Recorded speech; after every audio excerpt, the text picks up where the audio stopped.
নমস্কাৰ। এই মুহূৰ্তত আহি পৰিছে সন্ধিয়াৰ কেইবাটাও গুৰুত্বপূৰ্ণ খবৰ। এই মুহূৰ্তত আহি পৰিছে সন্ধিয়াৰ প্ৰথমটোৱে গুৰুত্বপূৰ্ণ খবৰ। এইবাৰ বিজেপিক ভোট দিলেও ৰেহাই নাই, চৰকাৰী মাটিত থাকিলে সাজু হওক, আহি আছে বিজেপি চৰকাৰ মহা উচ্ছেদ অভিযান। এই মুহূৰ্তত অসমৰ মুখ্যমন্ত্ৰী ডক্টৰ হিমন্ত বিশ্ব শৰ্মাই ডাঙৰ ঘোষণা কৰিছে।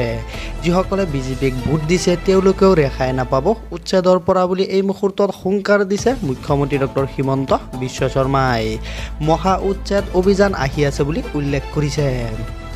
ভোট দিলেও ৰেহাই নাই বুলি এক প্ৰকাৰ হুংকাৰ দিছে মুখ্যমন্ত্ৰী হিমন্তই। চৰকাৰী মাটিত থাকিলে সাজু হওক, যদি আপুনি চৰকাৰী মাটিত আছে তেনেহ'লে আপুনি উচ্ছেদৰ বাবে সাজু হওক।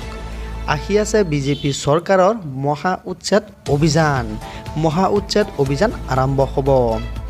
বিজেপি চৰকাৰ আহিলেই হ'ব ভয়ংকৰ উচ্ছেদ বুলি আগতীয়াকৈ জনাই দিছে। বেদখলকাৰীয়ে নাপাব ৰেহাই বুলি এক প্ৰকাৰ হুংকাৰ দিছে মুখ্যমন্ত্ৰীয়ে।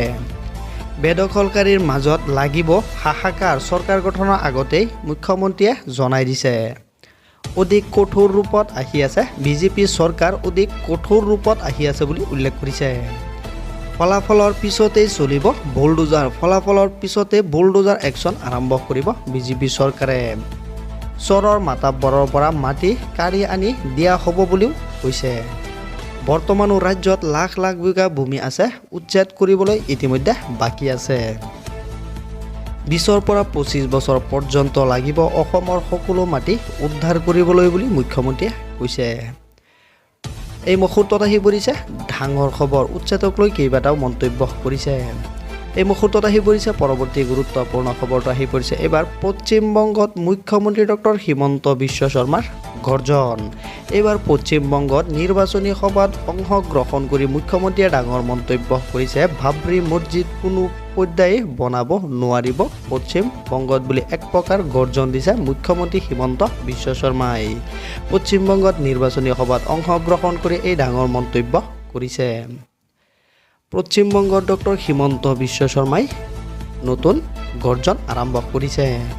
পশ্চিমবংগত বাবৰি মছজিদ নহয়, হ'ব লাগে ৰাম আৰু কৃষ্ণৰ মন্দিৰ বুলি উল্লেখ কৰিছে।